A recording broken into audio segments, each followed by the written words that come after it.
My name is Hannah O'Connor. I play 8/second row and my club is Blackrock College. I am a primary school teacher by day.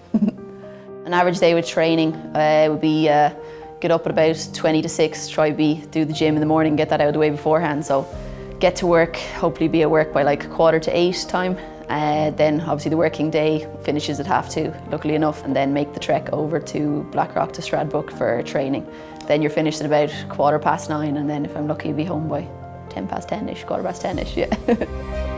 Mad into sports, obsessed with sports. It was literally anything that was going. So when I started off, played football, was my first thing that I used to play with the boys in Kildare when I was growing up.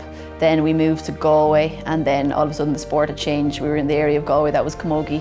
Rugby only came into my mindset when I moved back up following college to Dublin. That was around the time that the women had done the fantastic things in the 2014 World Cup, and all of a sudden then you're realising that actually women do play rugby.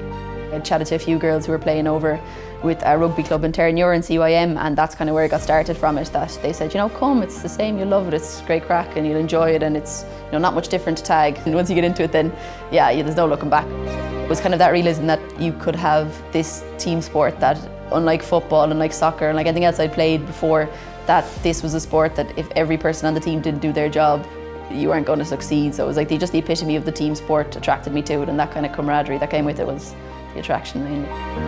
Biggest inspiration for me, like as cheesy as it sounds, would be my parents. Two of them decided to up sticks, move to Galway from Kildare and set up their own business, kind of totally against the grain of what they had done.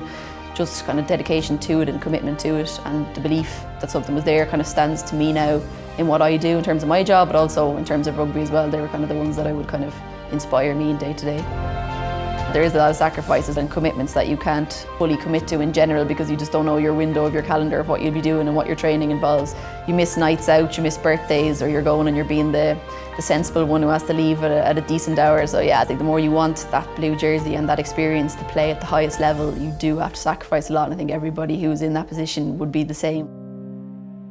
I think I would definitely love to inspire the next generation. Hopefully set a good example to them that they can achieve anything that they want, whether it be in rugby or whatever sport that they choose to take, that it doesn't just stop at a certain age, under 12s or under 10s, that it is a thing that you can keep on for the rest of your life and make lifelong friends.